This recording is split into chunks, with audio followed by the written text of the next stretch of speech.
Good morning. Welcome back to Flint Creek Transport. It is a beautiful day here in upstate New York. Look at that sun coming up. Beautiful morning. So today I got a little bad news.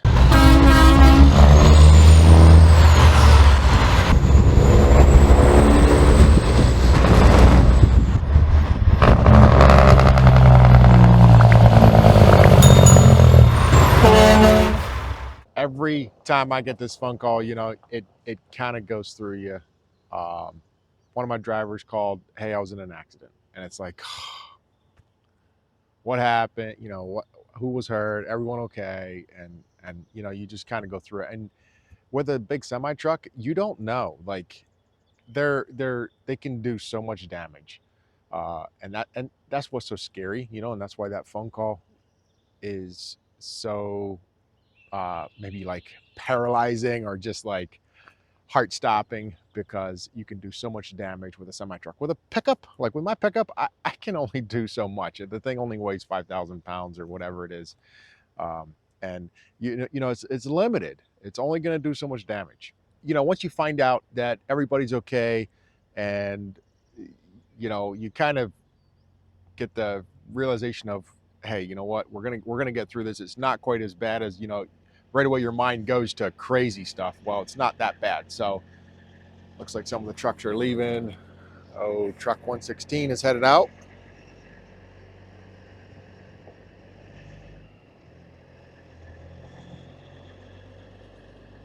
And as you see, guys, like, he was in the other day pulling a flatbed. He does a lot of different things. Our trucks do various things.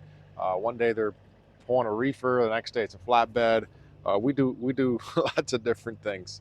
So, but anyway, once the dust settles and you figure it out, it's like, all right, like, what truck is this? What trailer? And you start looking at the damage and things like that. And so I want to show you guys this rig that got damaged. And of course, it's like, if something does happen, you hope that it happens to the worst truck of the fleet. Well, not always. This is an older truck, but it was still a nice truck. So here we go.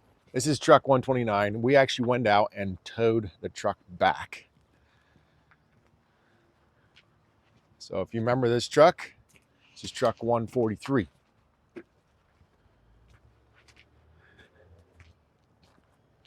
Here you can see the damage. This is the second time I saw it. This truck came back in yesterday. And I was like, I don't even want to go look at it, right? So I was busy in the office, and I just, there's a lot of other stuff going on yesterday, and I'm like, you know what? I'll just come back after I get it done with the office work. I'll just come back in the evening before I head home and check it out. So that's what I did. Kind of prepped myself, and then this morning, before I go into the office, I was like, shoot some video of this rig. I didn't even get to go over this truck with Trevor. And we have a trailer in the shop that we want to get out. We want to try to get stuff out of the shop, so that way we can pull this thing in and get to working on it. So what happened here is he rear-ended another trailer, or like a semi-trailer.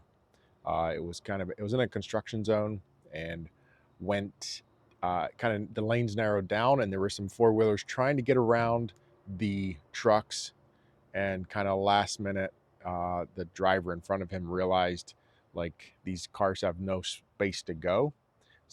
What would probably have been the best thing for him to do is like, it's not your problem. You continue on in your lane, or back off. And then he just went to slamming on his brakes, and you know how it is. Everybody comes to a complete stop, and that causes a pileup. I'm not saying my driver wasn't at fault. He was obviously following too closely. But these are things that these are tough learning life experiences that, hopefully, I had a good talk with the driver. We live and learn. These things are hard.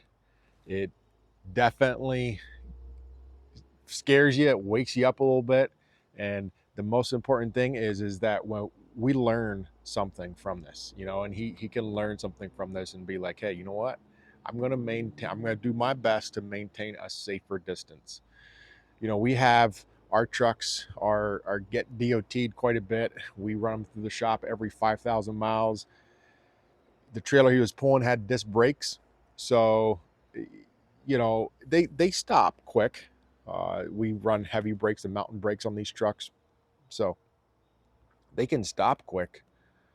But if another truck with disc brakes, it was a fairly new rig, stops in front of them quicker, or he can stop quicker when he's light or when he's not loaded, makes for a bad scenario. So that's why you got to really maintain distance, especially loaded with these semi trucks. And actually, I think there's some semi trucks or some semi trailers that have signs on the back saying that this truck and trailer is equipped with disc brakes and can stop quicker or something to that extent, like very fast. So be prepared. So what happened is we had a tow truck. We have this wrecker out here, or that little pro tote fifth wheel, and that thing has saved us thousands and thousands of dollars. But anyway, just it just paid for itself yesterday. Completely paid for itself. I think that thing cost us around 6,500 back in the day. The towing company charged us about, I want to say it was around $600 or $800 to tow this truck off the highway into a parking lot. And it took a while. As soon as the driver called me, and we went over the truck and figured out that we can tow this truck back, and he's going to need a truck anyway to pull that trailer. I said, hey, let's get another truck and tow one out there for him to at least bring that trailer back. And if we can bring the truck back, we'll bring the truck back. So I had guys loading up and heading out, and I don't know, he was still sitting there for a couple hours. This happened in Cleveland, Ohio. So he was still sitting there for a little bit, and we realized, hey, you know what, we can tow this thing back. So they had him tow it to a parking lot, and I think, yeah, cost us $600-800, and we brought it back the rest of the way. Otherwise, they were going to tow this thing. It was like 30 or 40 miles the wrong direction back to their yard, and it would have been a lot more money. Thankfully, we were able to turn it around and bring it right back and save some money there. And you know what even makes it more painful? And this is where it makes it really painful, is that we're more so self-insured, or it's like through a captive group. So this comes out of our back pocket, and that's where it gets a little more painful. So looking at this truck, from what I can see, I want to get it in and get looking at it, but I don't think that there's any frame damage. It looks to me like it just peeled across the top here, and you can see right in here, broke these supports off. I don't think there's any frame damage, so I think it's a matter of getting that hood off. It's going to need a whole new front end, radiator, all that good stuff. I'm guessing, I don't know if there's any engine mounts, if the engine's pushed back. I kind of think it is, because if you look in the cab, the gear shifter is pushed back, so something in there is pushed. But some of those things we can fix. Just hopefully nothing's tore. But we were able to tow it back. I think everything is, like, the front axle is fine, and I think the engine should still be fine. Some of that stuff should still be good. Obviously, a couple things up there, the windshield, some of that stuff we can get replaced. This truck, we had just kind of went through and repainted it, fixed it back up, and that's kind of why I was saying, is like, too bad it didn't happen to a truck that needed a paint job, right? I don't want it to happen at all.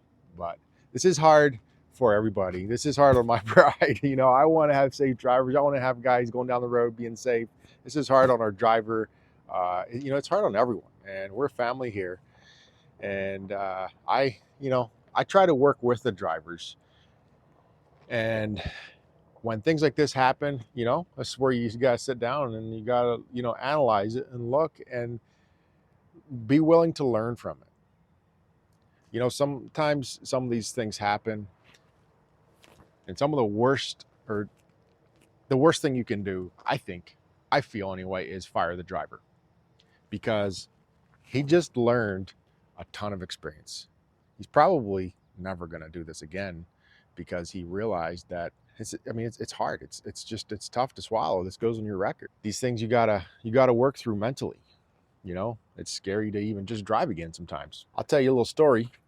Several years ago, actually, it would have been more than several years ago. We used to have mulch, or have a mulch business where we did mulch manufacturing, and it's actually where it all took place is right in this area, like where this new shop is, and we used to have mulch all in this area. Well, we had a fairly new driver. He was loading his trailer. It was a Wilkins trailer, and he was using a big payloader like this one, except it was, so that's a 544. He was using I think it was a 744, and it had one of these big high-tip buckets that are a rollout bucket that kind of rolls out. And he was loading his truck. We had trained him how to load his truck, but one wrong move with that lever inside the cab, and the loader arms came down and smashed the trailer.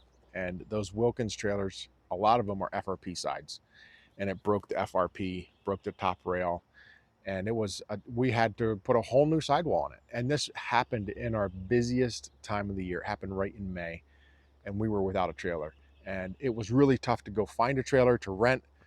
We kind of limped through and went through the season, continued on without a trailer. I think we had an old one that we had flying around, or that we were using kind of part-time, and we tried to limp through with that. It was tough, but brought the driver in.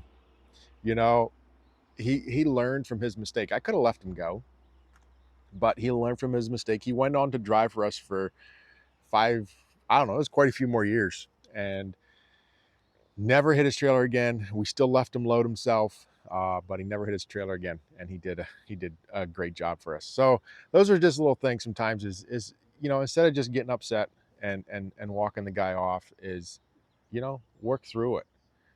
And if somebody is willing to learn from their mistakes and move on, I mean, that's awesome.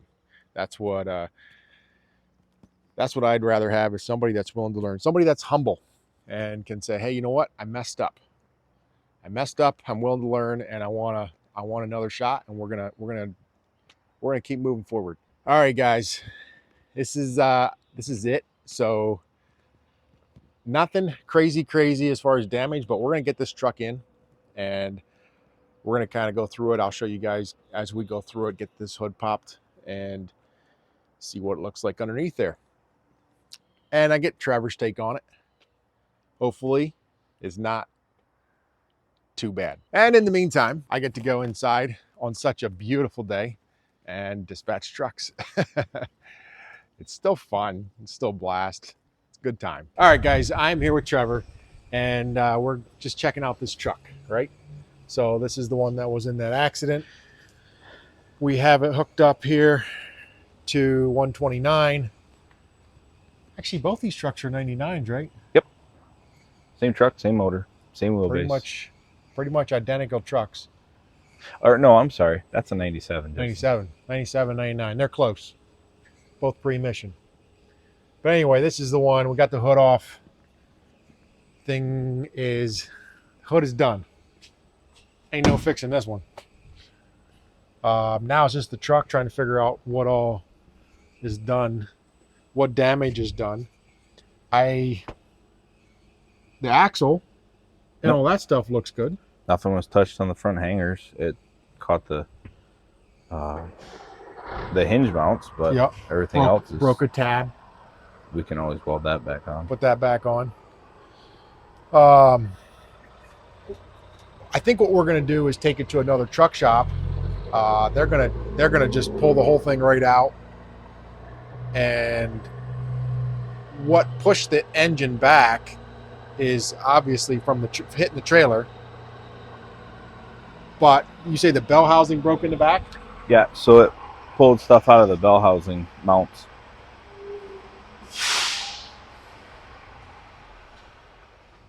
So there you can see a bracket that's broke, and engine mounts, so obviously. Over on the other side, you can see where it actually pulled the bolts right out. I don't have a flashlight on me, but if you look down in there, you have a flashlight. So you can see the steel where the bolt hole would be. See if you can see that. Yeah, there you go.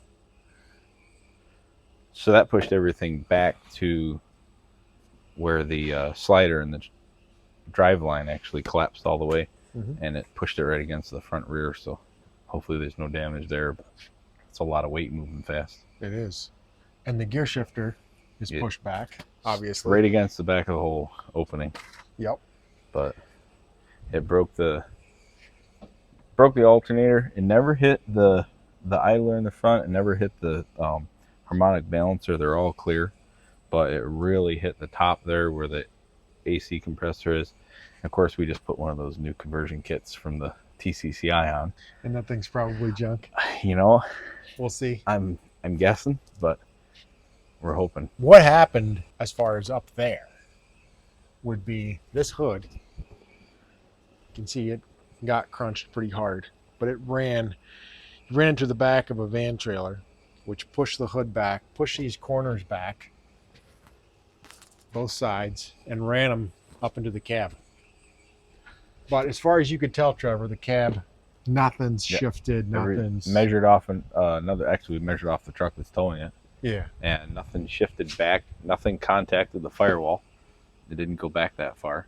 So I think we've got some flarings, cab cowling corners, and some windshields.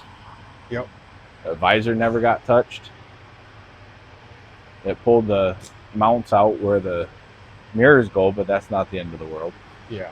Never touched the air cleaners. So some cosmetics. Yeah. Just a little bit of the trim at the bottom where the hood would have hit, but nothing that's going to get into any mainframe. Now you can see that side. Yeah, well, new windshield wipers. And you can see how far that hood went up against the glass. See how it bowed those wiper blades right in against? He was 4 inches in. That's crazy. Yep. Ah. But hey, at least everything will come apart nicely. We just redid it not that long ago. Yeah. Right. Gotta look at the bright side. I know. You know, you'd think of any truck. But at least nobody was hurt and everyone made it out okay. So that's pretty much it, guys. Nothing crazy. Nothing crazy. The biggest thing is the engine. Making sure that hopefully is not damaged. That's probably the key. Because when was this one rebuilt? This was rebuilt a year and a half ago. I think there's about just under 100,000 miles on it. So hopefully the engine is still good, and that's probably the $40,000 or the $30,000 question. I want to make sure all the differential, back of the transmission, they took a lot of the brunt, all those bearings through there. So some of that stuff, as long as we didn't crack a case, a little bit. Yeah, I'm worried about a cracked case back there. There was a lot of hit. Yeah, it was definitely a hard hit. Yeah. All right, guys. Well, this gives you a little idea what we are dealing with here. As far as what else is going on in here, this trailer is almost done. Look how shiny that thing is. So they looks like they've got the top of that the tarp rail. Yep, Larry got the top latch edge, or latch plate they call it. That's on today. That's that little lip that's hanging out right there. Yep. So we got the tarp sitting in the back for it. We got all the brackets down this side done for it. Broom holders on the inside. Like yeah. Straps are on the top. Joe did a nice job with the little brackets up there. Tried to keep it right up to the bonnet the best we could. Keep the water off it. It's very nice. Yeah, just a couple little things. We've got to change around the drop axle to what we run there. The pipes are ready for the tarp. And then we got to build the latch in the front. You know the design that I really like with these newer trailers coming in is this right here. Yep. That flap can come out over that bumper. Yep. And we lose a lot less of those flaps.